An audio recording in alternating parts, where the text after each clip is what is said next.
Why do you say that, Father? You aren't afraid, are you? No, but I respect some of the superstitions of others. Often they are founded in fact.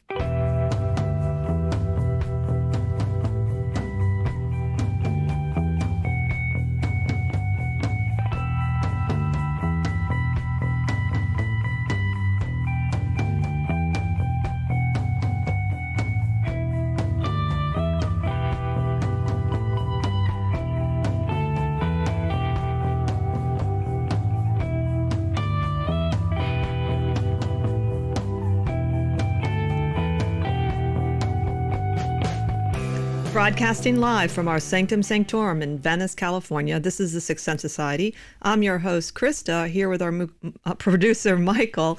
And today you're tuning in to Spell It Out, Magic, Reflections, and Shadows, where I take a topic and I run with it. Today I'm going to be talking about something dear to my heart, the benefits of keeping a dream journal, which I think I first started when I was 20 years old. But before we get started, Michael has a few announcements. Hi, everybody, and sorry we've been having so many tech issues lately that have been impacting the show, but we're working hard to get through them all, and hopefully today will go smooth. We've got some great guests coming up. Next week, of course, is Valentine's Day, and to celebrate, we have our good friend, witchcraft practitioner Renee Starr, and she'll be doing a show on love potions. Then we have Dan Moore coming back. We have Holly Lindblom coming back. We've got all kinds of cool guests that we're working on for the months ahead. So stick with us, and hopefully we will get this stream back up and running smoothly. You can get all the information on our website, sixthsensesociety.com, SIXTH, all spelled out. And while you're there, if you can afford to, buy us a coffee on Ko-Fi. It helps us a little bit with our production costs and fixing some of our tech issues, the money involved with that. But nonetheless, great time, and we love all you guys, and we're just really happy to have you here. So I'm not going to take up too much time today, so I'm going to kick it back to you, Krista, because I know you have a lot to cover, so take it away, Krista. Great. Thank you, Michael. Well, when I was a very little girl, I had two really memorable dreams, and I think I was only 3 or 4, and I was going to share one of them was this dream with this floating white lady in a graveyard scene, and it was very spooky and eerie, and she sort of reaches her hand out to touch mine, and I feel like in the dream I want to touch her hand, and if I do, I feel for some reason I'll die. And so I didn't touch her hand, but it remained that image in my mind, and I've always had really powerful dreams, both disturbing and good dreams. And my mother did too, who didn't really believe a lot in psychic things on the outside, but had a lot of psychic experiences. And sometimes she'd share her dreams with us, and they were amazing, like incredible dreams, even much more than mine even. So I think it might be a little genetic sometimes when you're naturally disposed to dreaming, though all of us dream. Some people have difficulty recalling dreams, and there are some ways you can do it, including taking, I think it's either vitamin B12 or 6. And even sometimes if you remember a fragment, I read in a book once where a person could only remember a fragment, but it gave her some insight because of the way they handled the fragment. So that's, I've always been interested in dreams, even before any of the other metaphysical things. And I certainly also had my share of nightmares as a child. But I wanted to start out with some basic ideas of what are the actual benefits of keeping a dream journal. And so I thought about it, and there were, about roughly 6 that I came up with that break down into different things. So the most maybe well-known one would be the psychological benefit of working with dreams. And that can be used whether you're a Jungian analyst or a different kind of psychologist and counseling people. You can use the dream world to help people understand their psyche, to become more aware of their wounds and to heal them, because the dreams will also show when you're doing healing work. What's interesting about dreams is they actually show your real progress. It's one of the few areas, for the most part, where you don't lie to yourself. And I found that to be quite true. So in the waking world, my ego might say, well, I'm actually really improving, and maybe I'm not. The dream world will be honest with you. So it's one thing. So if you go the psychological route, which I don't do as much, even though I like to read about the ideas psychologically, because one of the things from my experience, the dream world is many layered. And it has multiple realities, sometimes which you can pull from one dream. So, for example, I could look at a dream psychologically, but maybe within the dream, there's some information that's psychic as well, or maybe there's a spiritual message in the dream as well. So they're like these layers to dreams, though sometimes you will get sort of a purely psychological dream and a purely spiritual dream, but most of the time I feel like they're these layers. I also read this one book, it was really interesting, years ago, where they talk about the dream world being a land in and of itself that we're exploring, and we have to learn the language of dreams. And I loved it. It really fits, because the language of dreams is probably the most difficult to decipher, whether it's because of the symbolism, or dreams are also good with puns, like they use puns a lot, but you have to learn the language of symbols in a way that you can become fluent and you can make it work for you. But one of the things I find is the dream world will definitely respond to you. If you work with it, you'll get more information. So then there's also another benefit, as I sort of mentioned, is psychic information. And there are people in the metaphysical world that believe that you are going to the astral plane every time you dream, pretty much, except for health dreams. And that you meet real people, you meet real teachers. And I have found that to be somewhat true. In fact, it is true. I have found that not even just myself, I've had people say they've seen someone in the dream and had a real conversation with them. And they've also gotten information, sometimes practical. When you read dream books, a lot of times you'll read the scary psychic things, but there's also very simple psychic information you might get. One of my favorite psychic dreams I had was when we first moved out to Venice, California. We could not find a place that was affordable, and that was in 1998. Can you imagine? It was way more affordable now. But we were pretty broke. We had no credit card. I had bad credit. Michael had no credit, I think. And anyway, he was Canadian. And I started looking through the newspaper, and couldn't find a place that we could afford that was nice. And so then one night I had this dream, and I had a dream with sharks in it. And of course, being on California coast, you would think, okay, I'm going to have a dream about a shark. But it was a very shamanistic dream. And I remembered it. It was actually a very positive dream. And I wrote it down. And then the next day I had this interview. I was so desperate for work that I went in and I interviewed for this job doing getting signature for petitions, because I needed money right away. And when I went in to interview, there was the shark copy paper. And I remember thinking okay, that's an odd coincidence. And I thought, I'm taking the job. So I took the job. And what happened was we met somebody through that job who had a room for rent at Lincoln Place that we could totally afford. It was really cheap, and there's a whole story behind that, but we got into Venice that way, and it was because of that dream. I didn't know what else to do because I just couldn't find a place, and it happened all really quickly. So you can really get psychic information. And I know that Edgar Cayce believes that a lot of our important future is first seen in the dream world, so that you can change things or be aware of it, and so that you can use it for practical things. And so that's, like I said, a lot of times you'll read stories of the sort of scary psychic stories, which are out there for sure, but you can also use it just on a regular basis, day to day for information that you need. A third use of dreams, and a good reason to keep a dream journal as a result, is the spiritual aspect. And as I mentioned earlier in the show, it's one of the places where you cannot fake it. You will, find out whether or not you're really spiritually growing through the dream world. So the Eckankar people, they really use dreams a lot on a regular basis as a spiritual way of evolving, I think. And so I read the book Spiritual Dreaming, and I found it to be really, really helpful. So one of the things is, when you look for spiritual information that seems very obvious, is that you want to look for what was happening that day when you had that dream. And you can tell like and there's a lot more in that book that's really interesting and good about working with spiritual dreams, including, these meditations when you go to sleep and you can visualize going into these beautiful, I think there's like this beautiful mountain you go into so you feel protected. And so there's lots of things like that. But what I found really accurate was at the time I was working on some sort of my inner critic I felt was getting too strong again. And I had been making some progress, in it. I'd been working at it for over a year spiritually. And I had this amazing dream with music and light. And according to Eckankar, in the book, they say that music and light can be God in your dreams. And it's those, those dreams where you wake up feeling like amazing, and they don't happen every day, at least for me. So then I was like, wow, making progress. But then after that, I started regressing again.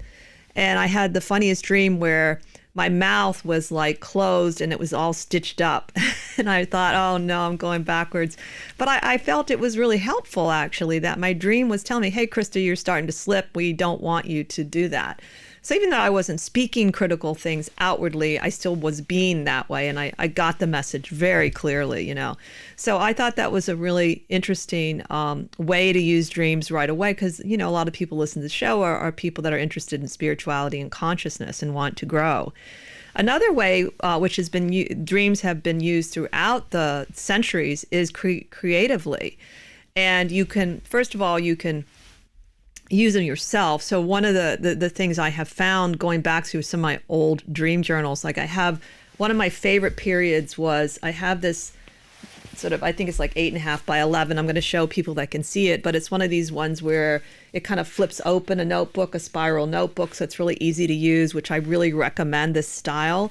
And I went through a period where I titled my dreams, and it's a recommendation by a lot of people in the dream world. And some of the titles are really like titles for a short story, I thought. And some of the dreams could be aspects of a short story. And I realized there's just a lot of like creative information in that way, since I'm a writer, that I just hadn't considered using before. Having said that, there's actually more famous dreams about people that solved creative problems through dreaming. One was the invention of the sewing needle. There's a really cool story about the dream that the fellow had to figure out what kind of needle to use in the machine. And then there are some famous stories about poems and songs that come in dreams, and people remember them. So it's a really great creative thing. And also, if you're a painter, some of the imagery in dreams it's so bizarre and interesting, or even just these little strange twists that you can, paint. I've had some dreams where I really wish I was a painter, because it was just such an amazing image in the dream. And that's another thing that you can use it for. I think there's plenty of ways that you can creatively use a dream. And then, of course, you can use it magically, which I have done by putting the tarot cards under my pillow at night and trying to get information about it. I don't know. I've never really tried to do something more formal magically, but I think you probably could if you really wanted to. And I know there in the Tibetan Buddhism, there's sort of dream practices, yogic dream practices. So that kind of has a magical application too. And then finally, the sixth one I wanted to mention, which is really, really important. One of the benefits of keeping a dream journal is it can be, you can find health advice and health warnings in the dreams. And there's some really amazing stories about people that have had dreams of a health issue way before there was any signs of it, and they were able to curtail it. I remember reading in one of Robert Moss's books, he's got a lot of great books on dreams. There was a woman that I believe she opened up a purse and it had this rotting meat in it. And she knew that this related to, I think, her ovaries or uterus or something. And sure enough, she had the beginnings of cancer, but because it was so early, they caught it and she was fine. And she just understood from the dream in her own way that what it was about. And then there's also a famous dream about Freud in the beginning of Robert Moss's book, The Secret History of Dreaming, that was one of his breakthrough dreams on analysis. I think it might be called the Irma dream. I'm not quite sure. It is named after a girl or a female, but even though Freud did not appreciate the psychic aspect of the dream, when you read the detail of the dream, it's like this incredible medical dream where somebody's examining the insides of his throat and there's, I think, some growths in there. It's all very medical. And Freud was smoking cigars and doing cocaine, and sure enough, like 15 years later, he got cancer of the throat and all these health issues, right, that he could have avoided. And he never thought that it could be his body tell him, hey, dude, it's already not a good idea what you're doing. And it's just amazing that, you have that as evidence because, he wrote his dreams down. And certainly I'm not saying that the psychological implications of dreams aren't important as well. I just think dreams can give you all kinds of information. So those are some of the benefits of keeping a dream. And I did bring in, I brought in like 4 different kinds of dream journals I've had. And you can get those like little hard-covered pretty journals that are, I don't know, what are they, 5x7? This is an amethyst one.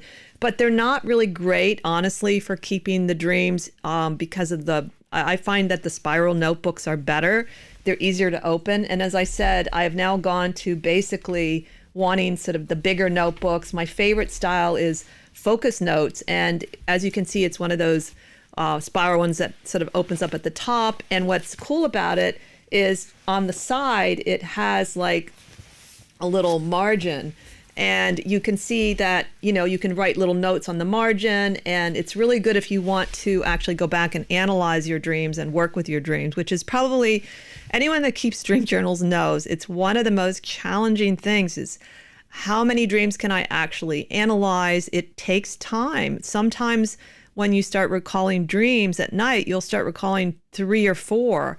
And I have found there are periods that I have more time to do the dream work than other times, or sometimes if it's just a really strong dream, I will write it down because I really like it. So you can also do it that way. So I would say that there's no right or wrong with that, but everyone that does dream journaling, they do talk about, keeping the journal next to you at night and writing it down in the morning. I don't always do that, but I do try to write notes. So if I can't write the whole dream, I'll write a couple of notes because it really can fade. There are people that like to record. I've never liked that because I at one point I just thought it was too much work. And now that I have Michael, I don't want to wake anybody up, talking when into my phone, but it is a good way to do it if you want to just get up and kind of record the dream. Sometimes too, you wake up in the middle of the night, and this is something I honestly never do, and I should. I have woken up in the middle of the night with a cool dream, and I haven't written it down and forgotten it, but you probably should because you probably will forget it. At least my experience it is. And the other thing is that as far as keeping journals, there are a lot of online journal programs out there, and I did try one once thinking it would help me with organization. And I don't know, there's just something about it that was too mechanical for me.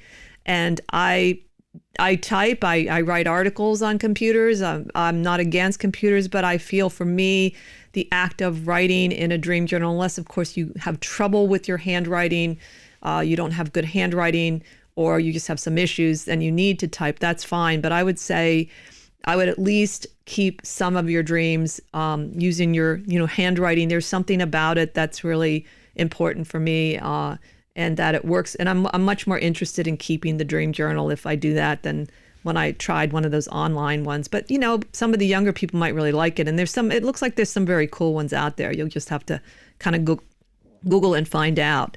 So that's some of the sort of, tips about keeping the dream journals. I did want to mention something. I might go through in more detail some aspects of dream journaling this year. I've been thinking about it in terms of a theme. Maybe I'll do some of this year about working with your dreams and bringing in some ideas about it. But one thing I came across that I had forgotten, and why I was titling my dreams in that one dream journal, which was I think it was in the 90s I did it. I came across this technique by Cindy Russell, and she had at the time a website, dreamtree.com. I either have written that down wrong, or it was a different, or it's gone, because now when I looked at that, it was not a dream site. But anyway, her name is Cindy Russell, and she had this method for interpreting dreams called TTAQ. T is for title, and the next T is for theme, A is for effect, and Q is for question. So T is for title, just like it sounds. You create a title for your dream, and the point is to make it like a short story, so it's also both an easy reference and it gives you the main theme of the dream. This is a very common idea. I've read at least 2 or 3 other dream books that you want to have either a short sentence or a title to remember the dream, but also it does help you start to organize it when you sit down. And it can be a little challenging because some dreams are very disjointed to find out what the main theme is. So don't worry about it. Just come up with the best title you can. And then the theme, like a short phrase that describes the topic of your dream. Again, that sounds redundant, but not necessarily. Again, it's helping you to really hone into what is the essence of the dream. And in fact, I know that Kevin Tedeschi, who's an Edgar Cayce person, he has that as his number one thing, is that you find the essential theme of the dream. And he has a YouTube show with this in it, which I recommend if you just Google his name, and the last name is spelled Todeschi. It's a great one because he gives an example of how he works out a dream about this boy had that's amazing. Now he's really, really quick, and I don't think, he's done thousands and thousands of dreams. So I have to admit, finding the theme and writing a sentence, it's like doing a log line for a screenplay. If anyone has done that, it is really difficult at first. But you just do the best you can, because again, the more you work with the dream, it's helping you to do that. And then affect. Affect meaning the description of the emotional tone or impact of the dream. And this can change the meaning entirely. And this is so true. I've had dreams where I've had some kind of strange like surgery or I have this common theme where something's being drawn out of the bottom of my foot, and I wake up feeling great. And I can see it's a healing dream. And so it's really, the images can be sometimes weird or disturbing, and it can be actually a very positive feeling that you have, or opposite. You can have like an image that looks really, fine, but you're scared by it, or you're upset or angry. So I totally agree with the emotional, what's going on emotionally with you and the effect of the dream. And this last point, I have to admit, I never really did much with it. And I think maybe it's my mistake. Question every dream. And I don't know what she means by that, because I didn't do that part. And I thought, okay, question every dream. So I'm going to have to think about that too before I can tell you how to use it. But I'm going to put it out there for you. I think even if you just did those top 3, I think that's a lot of work, and you'll find it's really helpful. And I have to admit, one of the things about going back and quickly looking through the journals where I had the titles, you can see then you're running themes. Like you might have a year where you're dreaming a lot about elevators, or you have new archetypal characters come in. That happens to me sometimes. Suddenly I'm dreaming about a new kind of monster, and meaning that monster's not always scary in my dreams, by the way. So it's interesting when you have those titles, you can go back really quickly and see, what was that period about. And another benefit of keeping dream journals, even if you're not doing it every year, is you can see, like in the magical journals, similar to them, you can see where you are progressing or growing as a person by what kind of themes and dreams that you're having overall.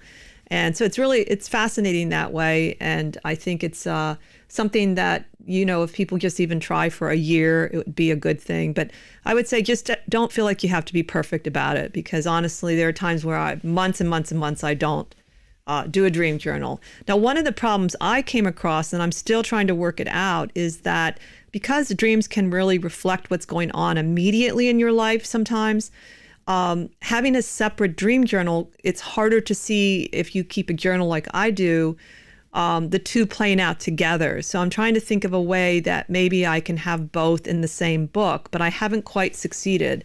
I've lately just been putting my dreams in my journal, but then they get lost a little bit. When you have a dream journal that's separate, you can see them more easily. So I don't have a solution other than saying that there can be some benefit if you keep a separate journal like I do, to have them all in one place.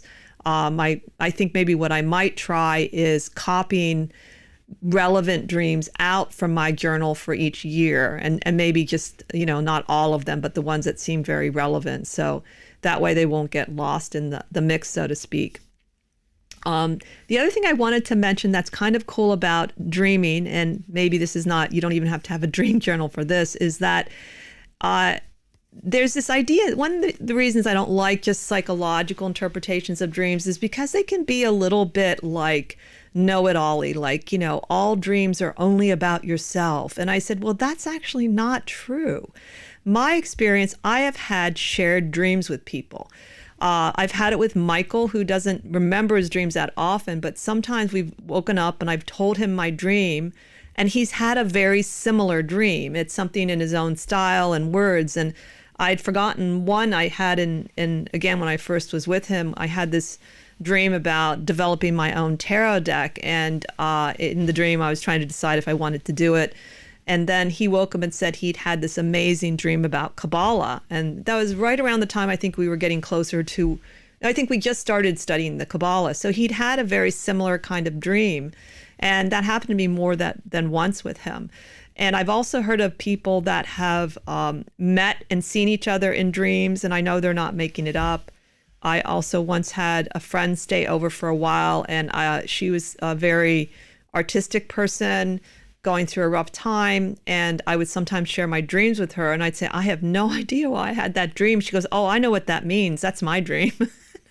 And that was kind of crazy, because I wouldn't have thought that, but we were sleeping close. She was in the room next door, and I think that people can share dreams just like you would other energies. So I don't think a dream is always about yourself, even though you probably can use a lot of dreams as representing different parts of you. So let's say I dream about Michael. I can say, well, what does Michael mean to me? And that's that part of me. And I think there can be something useful. But I personally haven't had experiences where I think it's really, I'm connecting to that person, whoever they are.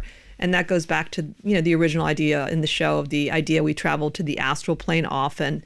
I think you can go to other realms, in the dream world. And I think the really evolved spiritual people and really evolved shamans, I think they can explore other realms consciously in dreams. And at some point, we'll start mapping the landscape of dreams. I mean, I know they're working on consciousness now, but it'd be really cool to try to map the land of dreams, because I think it's a very broad and incredible place, and sometimes scary. I've had some terrains I've been in that were extremely frightening. Like I cannot tell you how scary they were, and very strange and dark, and I have no idea what world I was in, because they didn't look anything like the human world. So I think there's a lot more. Everyone. I personally think if you're into dreams, you'll eventually get open to these possibilities, because the dream world will sort of take you there. And even if you can't admit it publicly, like maybe some people can't because it's against their reputation and their job, I think privately you will begin to acknowledge it. Like I know Carl Jung did. There's some amazing stories about when he first was listening to some of his clients with their dreams, and then he started having these dreams too, that they were really reflecting World War II coming in. And he only realized it afterwards, that the imagery and that his patients were picking up on it, and he was picking up on it. And so that idea of really maybe paying attention to the collective dreams of people can help us steer away from certain things and go towards it. And I hope someday we'll take it a little more seriously. So I'm running a little bit out of time now. I'm going to probably spend more time this year going through some dream methods. And I hope this gets you going if you don't keep a dream journal. And if you do, I hope it helps you a little bit to keep going, because like I said, it can be sometimes a little overwhelming to figure out how to use them. But any way you use them, even if it's a small way, your subconscious will respond and give you more information. So thank you for tuning in today. Join us next time as we continue to explore the esoteric and the obscure together.